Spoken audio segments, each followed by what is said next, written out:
Thank you very much. Yeah, it was that. So I went to France. I went back to France because I was born in France and went to Brazil when I was very young. So I did all my studies, almost all my studies in Brazil, but then I went back to France to Observatoire de Meudon and did my doctorate, my PhD. And after this, it was like a postdoc, but it is a bit different here in Portugal. So it is similar to a postdoc, but it is almost a position. So I applied after my PhD and entered at the University of Porto. Actually, it was the Centro de Astrofísica da Universidade do Porto, which is an associate institute to University of Porto. It is not part of University of Porto, but it is associated. So it has private, I don't know how to say this, but it's a kind of private foundation with public, as a public entity. So perhaps it exists something similar in Argentina. É uma instituição privada com caráter público. I don't know how to say it. Perhaps you can understand. So yeah. Okay, so then I'm working here, and it has changed the name because now it is Institute of Astrophysics and Space Science, because it was basically all institutes in Portugal, or almost all big institutes in Portugal, they have joined forces and created one single institute, because Portugal is very small, as you know. So now I will talk about my endeavor, let's say, in building a new code, since FADO was built because there was some deficiencies that we have been discussing for years in spectral synthesis analysis. And I will try to tackle some physical and mathematical foundations. Let me see if I can... Okay, now I cannot see you in the presentation, but if you want to interrupt me, feel free. I also would like to thank for the opportunity of presenting the code. And also for the invitation. So you can find the code in spectralsynthesis.org. There are many things that I still need to update, so tutorials and many other things, but feel free to reach me if you want to run FADO.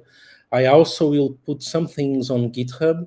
They are not there because I'm managing new updates, but I'm going to put some Python libraries to be easier for new students and researchers to use.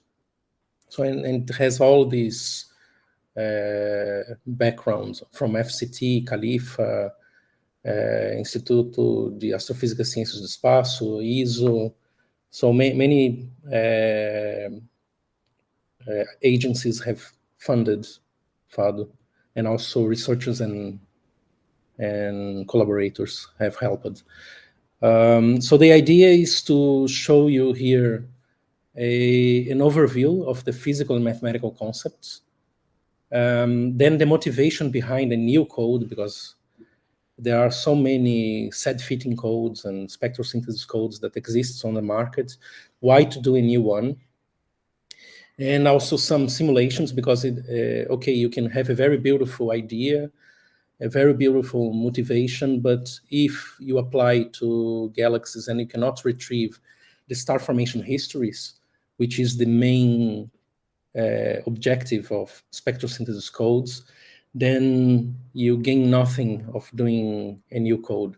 So then by benchmarks, I mean creating fictitious galaxies and try to recover the input parameters. Then I will show you some applications and have also some final remarks. It is a very extensive presentation, so if it is too many information, if I'm giving too many information, I can skip parts and let you ask some questions in the end. Anyway, what is population synthesis? Most of the systems, they have unresolved stars.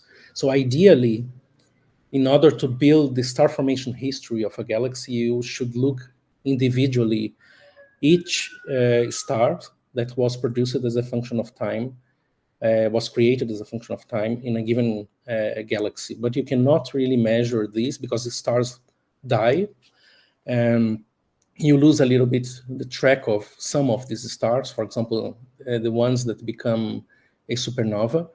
But the other ones that leave a remnant, you could in principle do some counting, and using an initial mass function, you could reconstruct the star formation history of a galaxy, or the stars that have been created as a function of time. This is sometimes called in the literature the birth rate function. So if you know these, you know basically all the evolution of a galaxy. The problem is that you cannot do these except from local galaxies, so galaxies from the local universe. For example, Andromeda or the Magellanic Clouds, you can go and try to do this counting and estimate the star formation histories. But for the majority of the systems, even with the next generation of instruments, you will not be able to resolve stars. So you have to rely on a concept called stellar populations, which is the Lego piece. It's like Lego pieces that when you build all the Lego, you can create all the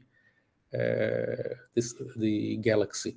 So the first idea that was in the literature, as far as I know, if someone knows, so I have tried to dig over the literature and going back in time and see when the first idea came, was from Fred Whipple in 1936, and he has put the seed to the analysis of galaxies with set fitting, but it was only qualitative.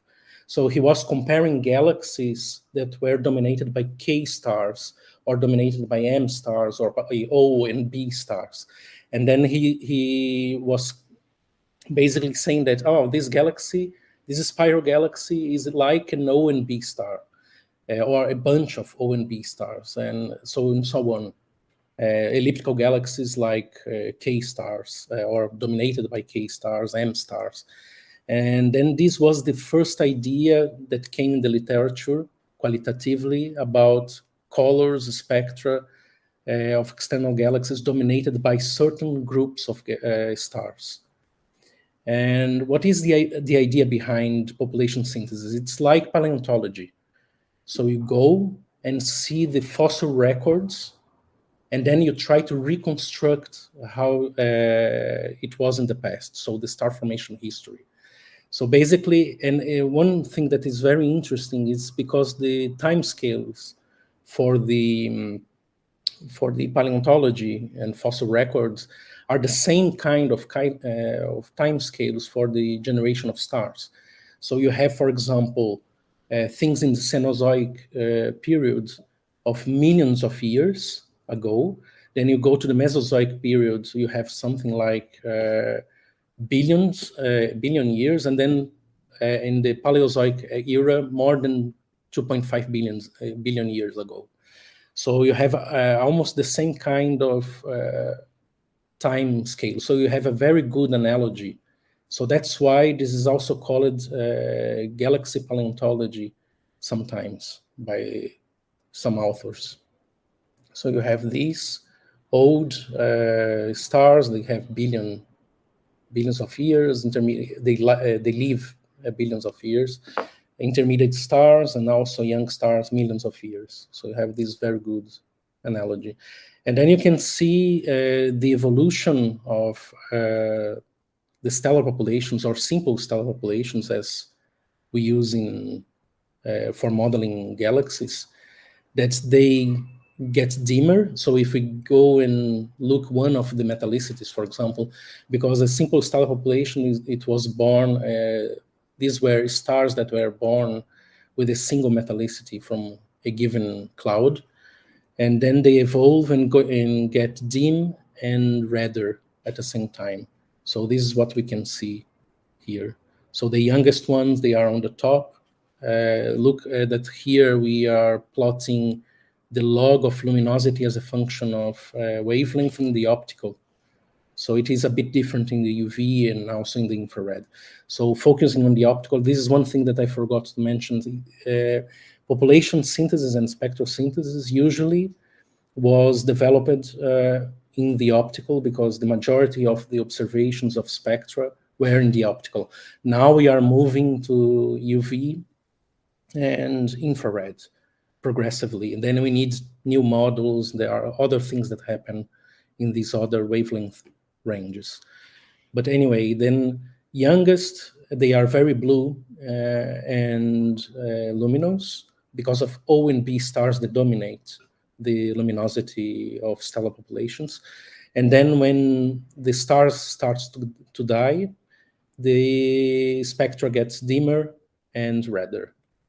So basically, if you have a way to sum all the stars or to do a linear combination of all the stellar populations in a given galaxy, you would obtain the spectrum, the final spectrum of this galaxy. And this is the idea behind population synthesis in a more mathematical term. So basically it is a linear combination where you want to know the coefficients. So the coefficients are the xj, and the bj are the individual star clusters of a given age and metallicity. And then if you sum up everything, you obtain the final spectrum of a given galaxy. So it is very simple. This is usually called a population vector, and it gives the light fractions of stellar populations in a given normalization wavelength. So, and then you could, in principle, get an analogy with functional analysis or linear algebra, and then you could produce the inner product of two functions and then obtain the individual coefficients. But of course, the analogy dies here because it has no functional form, the spectrum of the star clusters.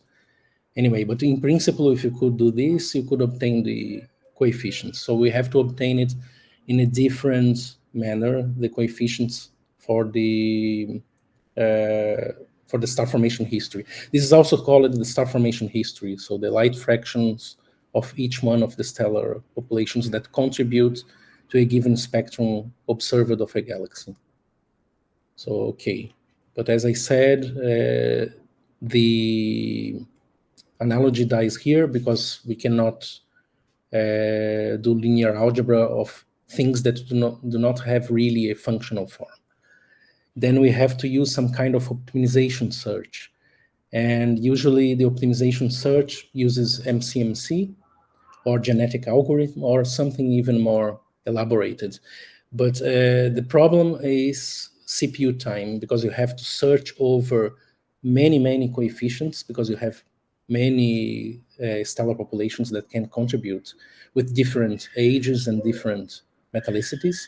So this is a very hard problem to find the coefficients and CPU intensive.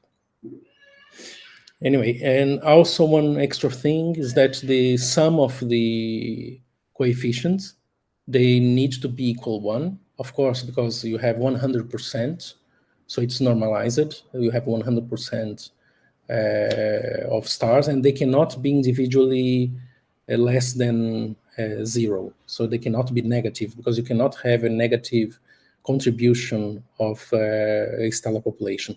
And this was a big problem in the past. So if you go to the papers in the early 60s and 70s, when they tried to devise quantitatively an analysis of spectral synthesis or populational synthesis, they would find, for example, in Faber 1972, they would find some problems with the fractional contributions of stars, because when you apply directly to an algorithm, you may find some negative. So you have to use non-negative schemes to avoid having negative contributions, because a mathematical solution is not necessarily a physical solution.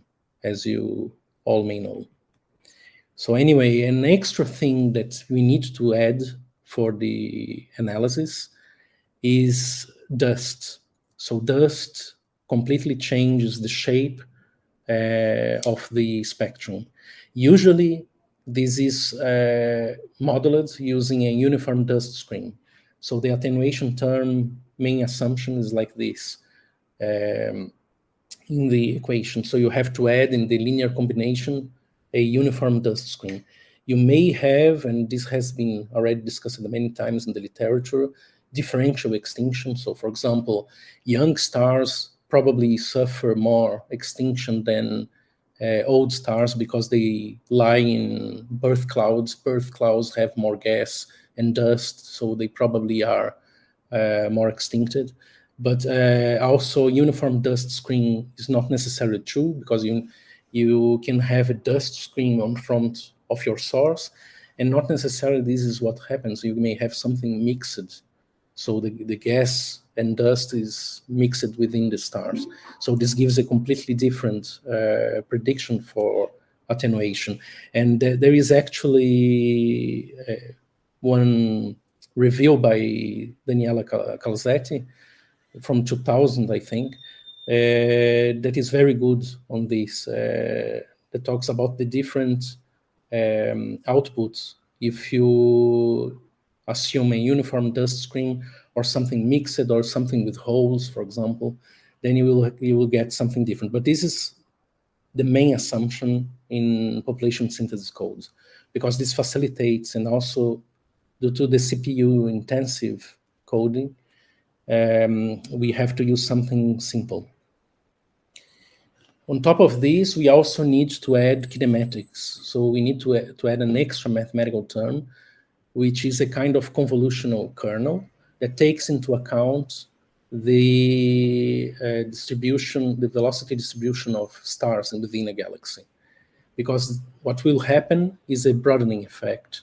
So the stars are not sitting statically within the galaxy, they are moving around, and then we have to take this into account.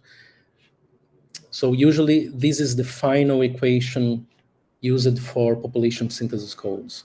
So you have the linear combination term, xj times bj, the spectra of individual stellar populations. Then you have the attenuation term as a uniform dust screen, and then you convolute this with a given kernel. The kernel usually is a Gaussian, but it can be something different.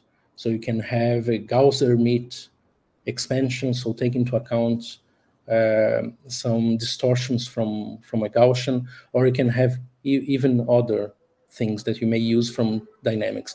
So as you see, indirectly, dynamics is involved here in the modeling process.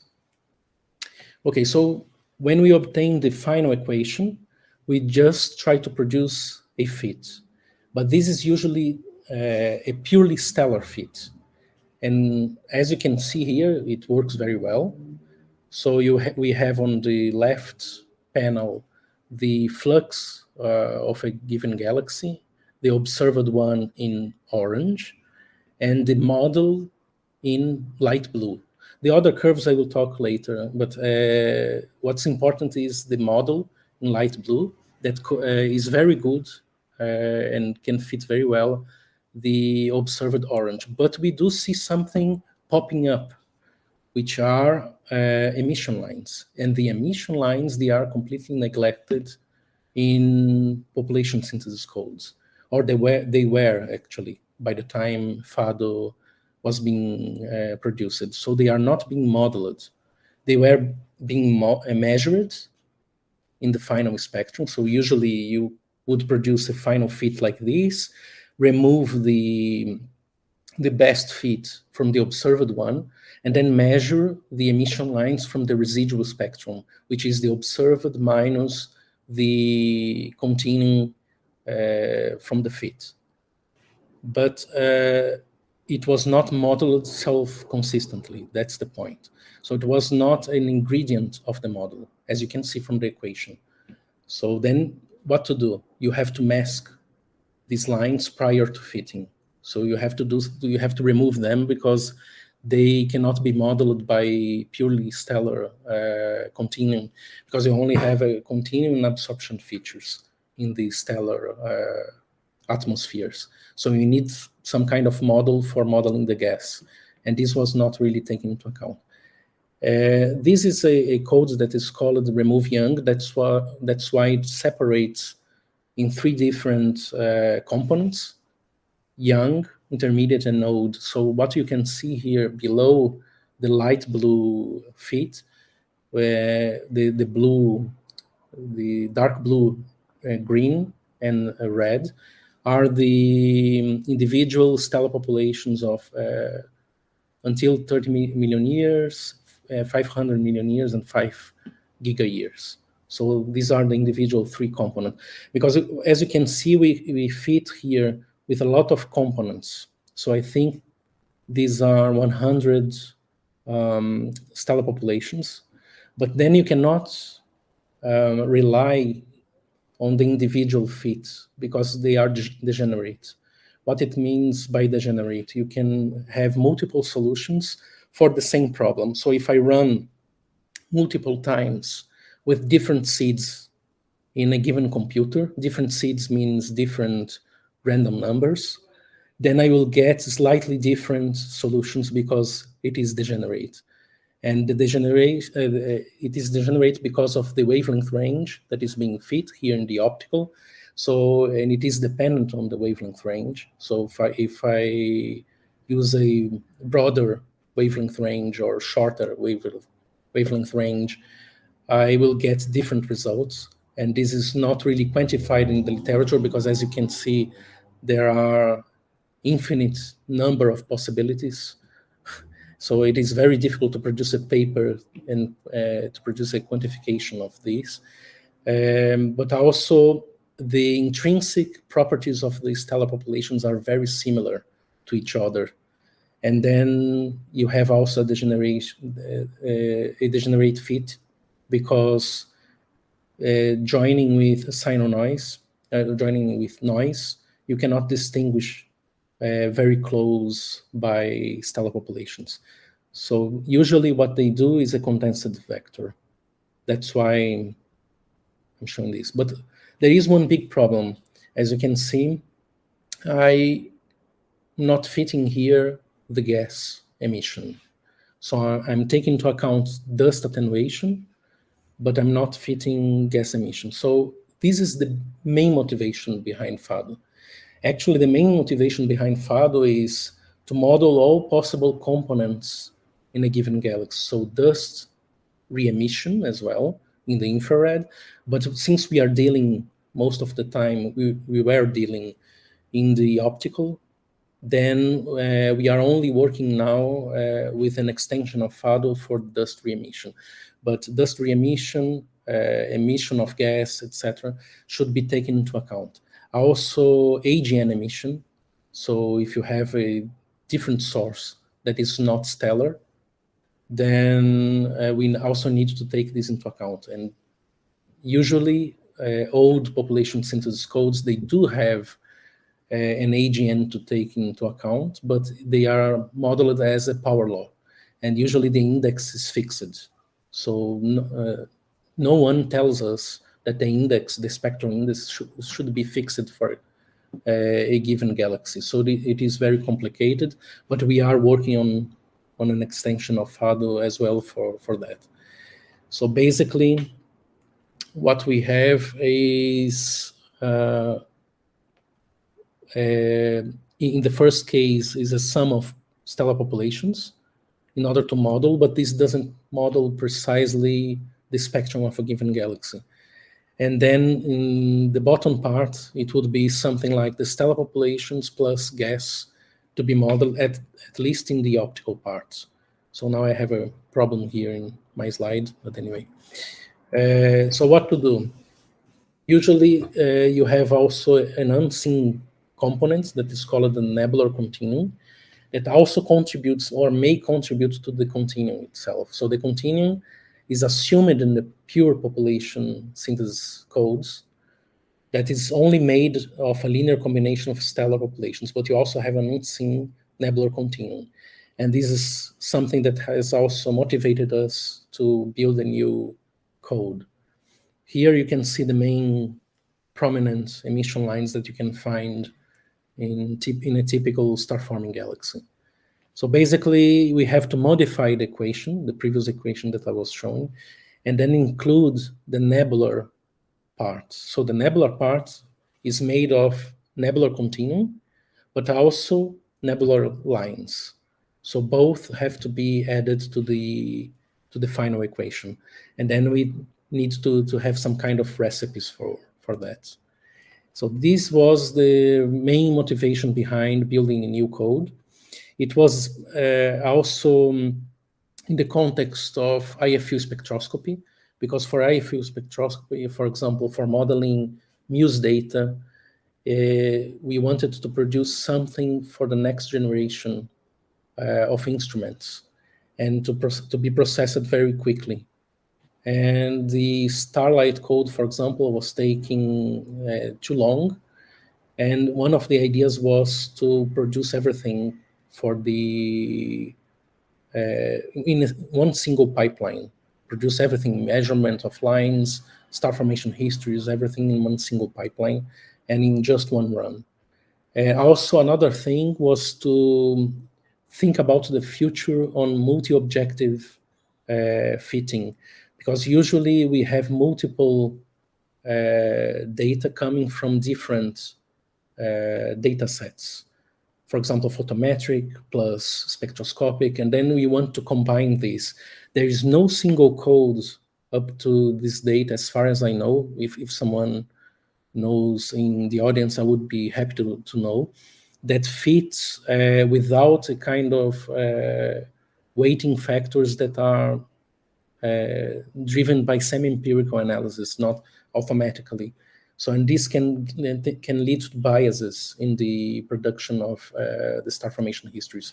So one idea was also to produce a new code with multi-objective mathematical programming with maybe conflicting objectives in order to fit galaxies properly and obtain the star formation histories. Actually, FADO failed this part, I wanted to say, because it is not in the end multi-objective mathematical programming, but we have discussed a lot this. What we obtained actually was Pareto optimal solutions, but it was using differential evolution, as you will see, and differential evolution assumes one unique solution. So we have used genetic optimization plus some artificial intelligence schemes. And the genetic optimization is based on three main features from biology: breeding, mutation, and selection, and then to obtain the final solution. The best one for this method we found it was differential evolution, because differential evolution can deal with real numbers, floating numbers. And then usually genetic algorithm is not with floating numbers. So this facilitates enormously the interpretation and also the fits. So basically each gene, just to understand a little bit, each gene is one parameter of the model, and the combination of parameters is the chromosome, is a given solution. So basically what you do, you try to breed different individuals or different solutions, and then you do crossover and mutation, because if you do not do crossover and mutation, you will always obtain the same kind of solutions from the parents at some point. It will stagnate, it will in a given solution. And then you need these in order to produce from time to time something that it is a little bit off from the main distribution, especially from mutation. Mutation is a very important factor because it can remove you from a local minimum.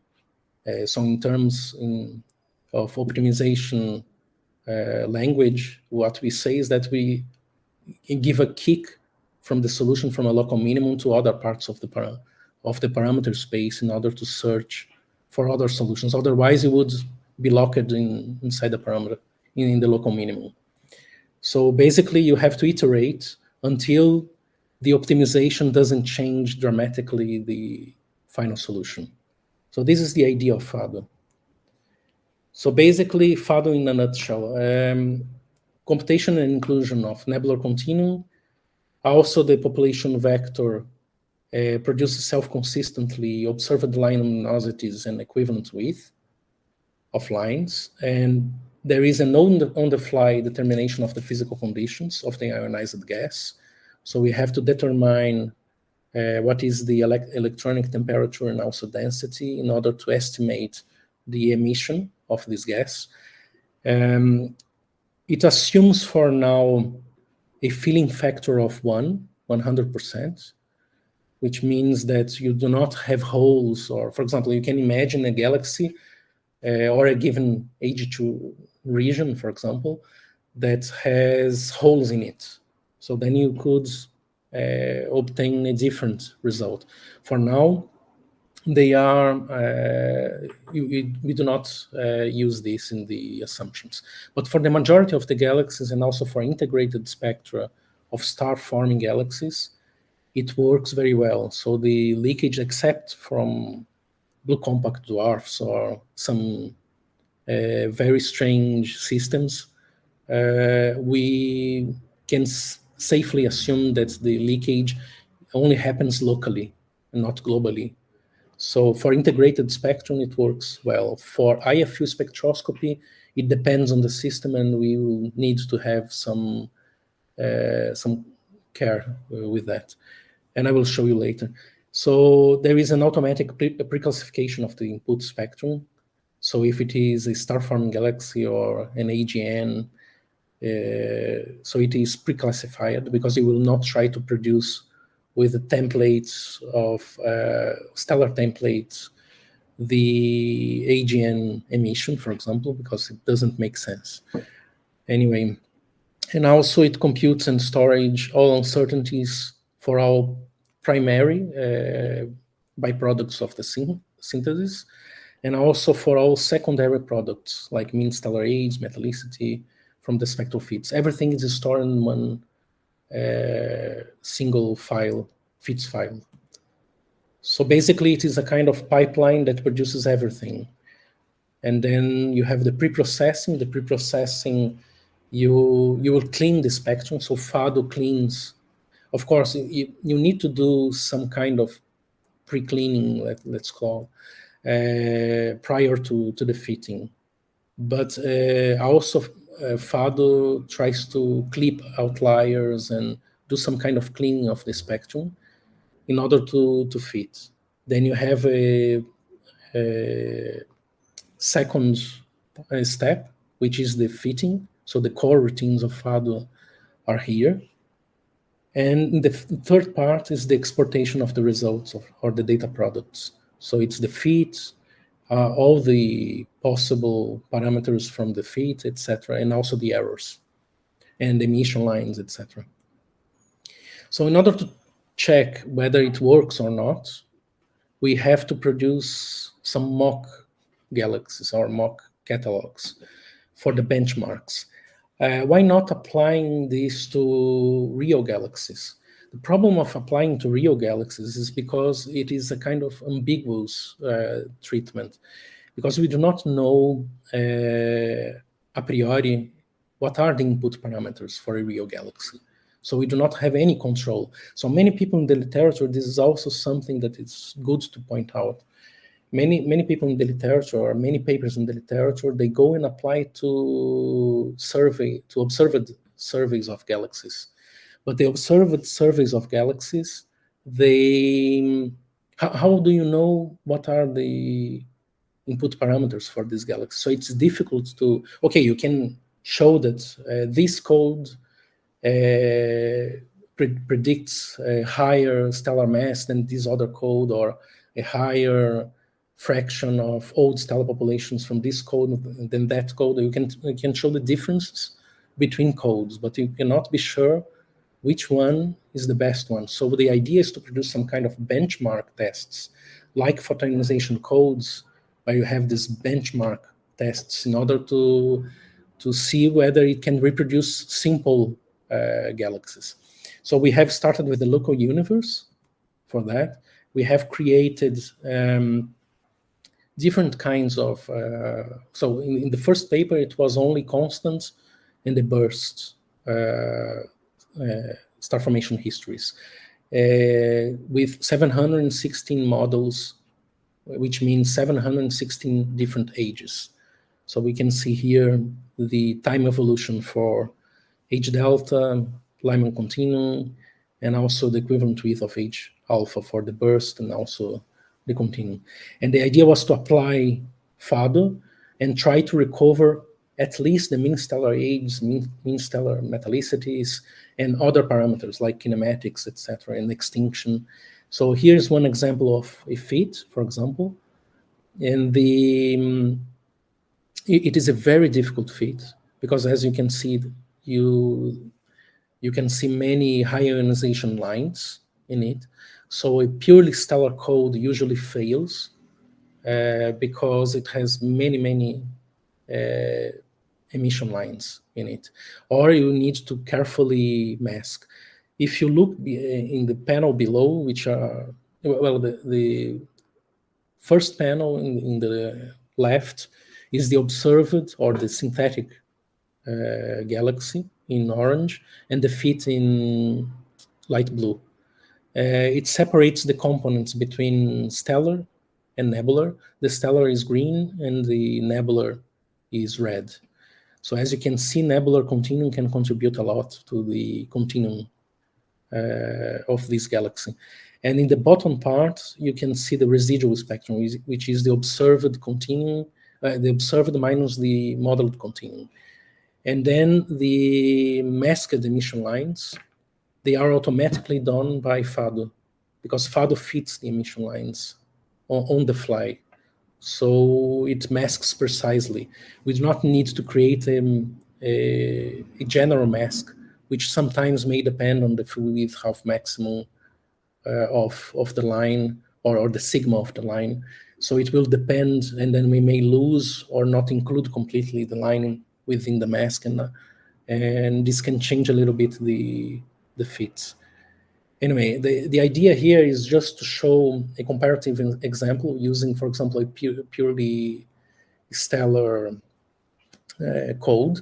The purely stellar code that we have used here is Starlight. It's not that I want to attack Starlight, it's because I'm used to Starlight, because I was one of the developers of Starlight, but I could use PPXF, Gandalf, or many other codes that can also produce the results. But I have used Starlight because I'm used to it. Then what happens is that it's not a problem of the Starlight code itself, it's a problem of the modeling. So because the modeling of the templates do not include nebular emission, then you have a bias in your results. So for example, the output minus input of the stellar mass can be huge if you do not take into account nebular emission. And this is the idea. So this is for constant star formation rate models. So it can be up to 1.8 dex, and this is a lot.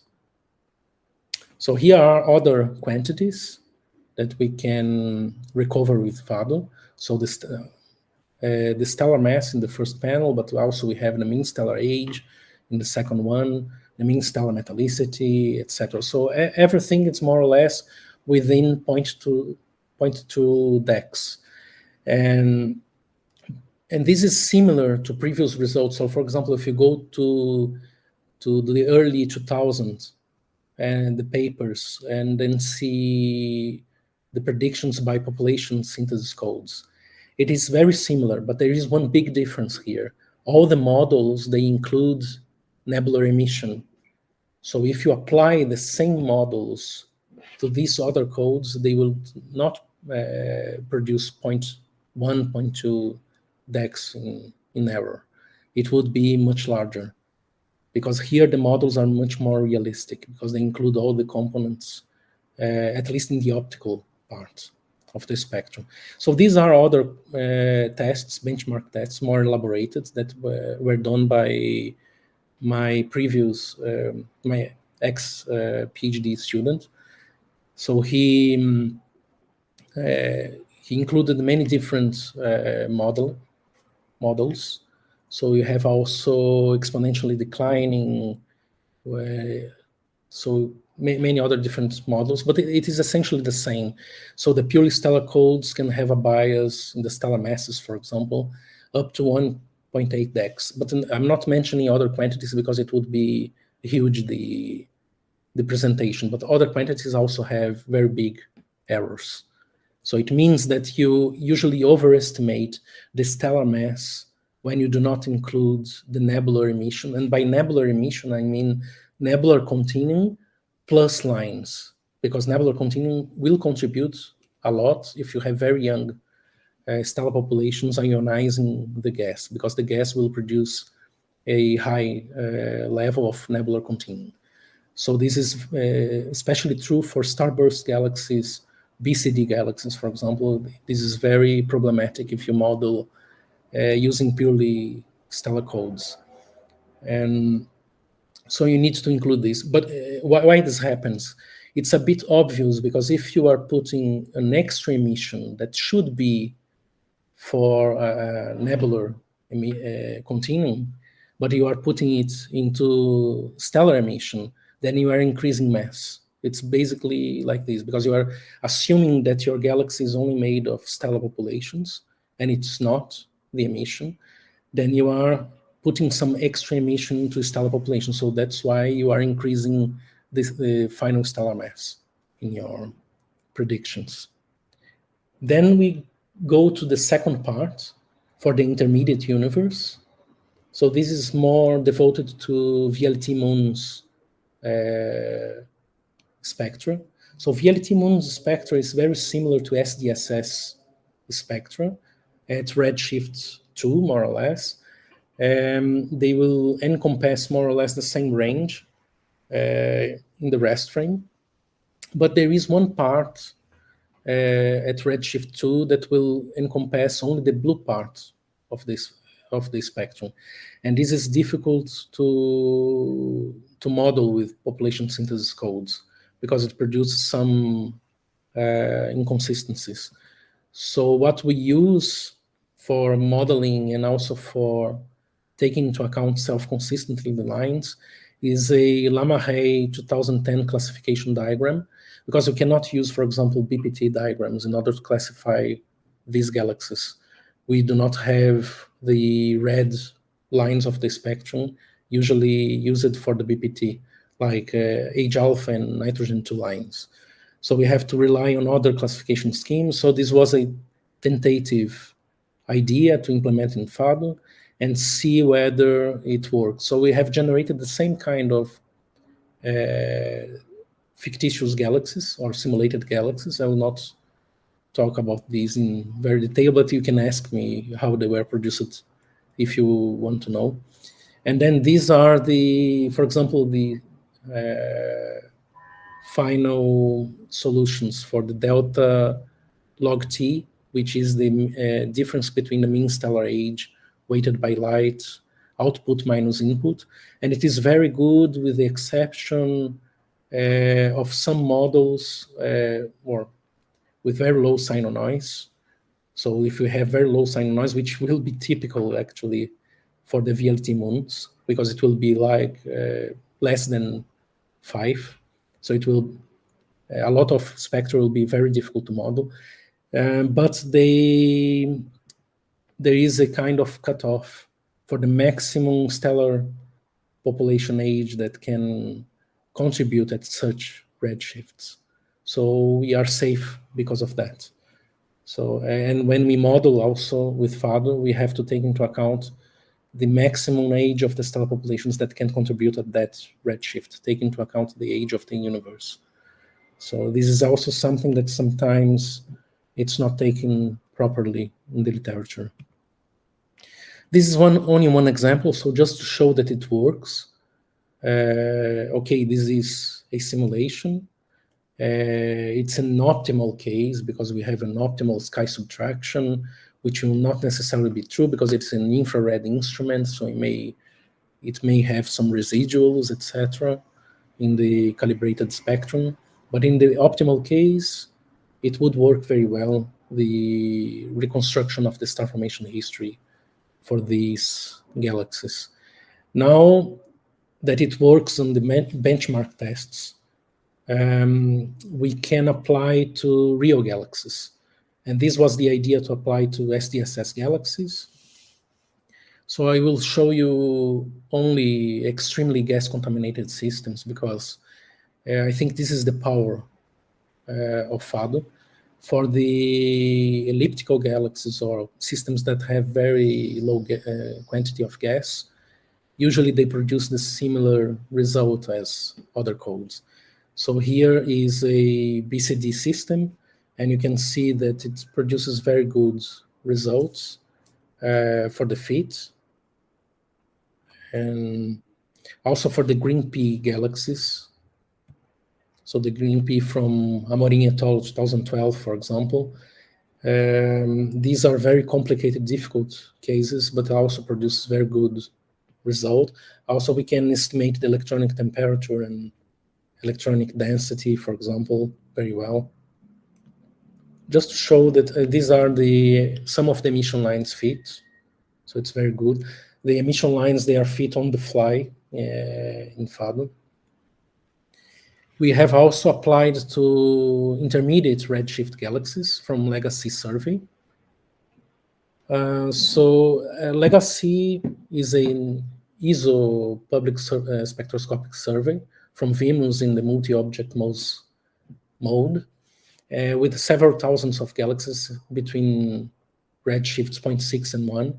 The very nice thing about this survey is because it is 20 hours of integration time, and the vast majority of the spectra have Sino noise of 20, which is very good for these redshifts. The idea, I will not go into the details of how the selection were done, etc., because this is not the main purpose of the seminar, but the idea was to apply and then see if it works. So this is one example. We have to put a limit, because now we are not dealing with local universe galaxies, so we have to put a limit on the maximum age a stellar population can contribute to this spectrum, consistent with cosmology. And this is actually the bar showing the maximum age. So this is actually automatically, it's not in the released FADO version, but the internal version of FADO that we are working, it produces automatically with the redshift of the source. So for example, this is a redshift of 0.7, and the fit is very good. And then we can produce the star formation history of this galaxy. Actually, the more distant the object is, unless the cosmology is breaking down by new observations from James Webb, but as the more distance we look, the easier it gets. So in one hand, because we do not have so many ages of stellar populations that can contribute to that given galaxy. So it becomes easier in that sense. So it becomes more difficult because the noise usually gets higher because of it is more distant, the galaxy, but it gets easier to retrieve in terms of stellar populations because you don't have so many stellar populations to contribute. So anyway, and this is a mean stellar age versus mean stellar metallicity versus mean stellar age diagram from Legacy sample. It was just a tentative idea to plot for the Legacy and see whether it works, FADO, for this survey. Now, the more interesting part, in my opinion, are IFU examples, because then we can produce 2D morphological maps. So here is a BCD galaxy with a very high ionization lines. It's a local analog of high redshift galaxies. It has been widely studied in the literature, so Markarian 35. And then we can use these in order to model FADO. But then we have to be very careful here because of non-cospatiality. So what I meant in the beginning of the presentation we are assuming that all the ionizing photons from the stellar populations are being locally processed. But now we are dealing here with X-pixels. So the spectral pixels, not necessarily locally, they are reprocessing the ionizing field from the stars. And this becomes a problem for a self-consistent analysis. That's why we have produced 2D morphological maps of the equivalent width of age alpha, for example, in order to map with a Hubble images the star clusters, the main star clusters, and also where the gas is being ionized. So, and then we can see some shifts for the where the star clusters lie. So, for example, using the HSTV band contours, we can see that there is a shift in comparison to the ionizing part. So stars and gas, they do not lie cospatially. And then there is a danger of having bad results applying, for example, a self-consistent code like FADO. So we have two options here. Or we modify FADO to take into account some leakage, which is more difficult because then we do not know where the leakage is going on, so which directions, so if it is an isotropic or not. So we do not know really how to deal with the filling factor, or we can integrate a bigger region. And this is what we did here. We integrated 3 different big regions and analyzed it with FADO and starlight. And the idea here was just to compare, in a very extreme case, the main results from spectral synthesis, how they change.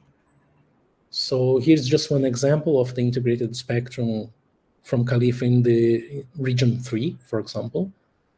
So the fit is very good. Okay, we have consistency between lines and observed lines and predicted lines. Also here we have region 1, just to show you the fits. But the nice thing to summarize are the values. So the values are very different indeed. So, for example, the stellar mass in all the regions, they tend to be greater than FADO when we use only purely stellar modeling. So if you use only purely stellar modeling, everything gets higher in comparison to the FADO values. And this is in agreement with the benchmark tests that I told you earlier. Because if you do not include nebular continuum, nebular lines, you will assume that all the light is coming from stars. So you need to add extra emission to the stellar part.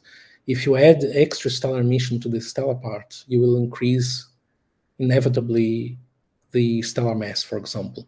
But also you change mean stellar ages and mean stellar, so the mean stellar ages get higher, for example, for starlight. So all the gray values here, they show the values from starlight, and the blue values are from FADO. So besides being able to recover the electronic temperature and also density of the regions, we also can, with FADO, we obtain with FADO lower stellar masses, lower mean stellar ages as well. And this is very interesting because it's in agreement with the benchmarks. So basically, I have here some final remarks. What we have tried to do is to build a self-consistent population synthesis code that takes into account the stellar populations and also the ionized gas emission. We still do not have the AGN contribution that we may have, for example, in the optical part. So we can have, for example, a power law contribution. Usually it's modeled as a power law. We are working on this. So my PhD student, Abhishek Shogoli, he's working on testing FADO with different templates for AGN, and also in the self-consistency mode, and see whether we can recover it or not. But it is way more difficult than just simple star populations, because you have a very degenerate system. That's why in the literature, usually people use a kind of canonical spectral synthesis index, so they fix a power law in order to fit galaxies. The good thing about FADO is that it is a modular structure, so if you want to change, for example, the modular part of the gas emission, we can change it by another one more elaborated, or you can change other prescriptions if you want, due to the modularity of the FADO. However, co-spatiality is assumed, and it is also ionization bounded, the structure, which may not be the case in some systems. We also need to work on AGNs, and not only AGNs, but also shocks in previous versions, because this can also be one ionization source for galaxies. And that's it.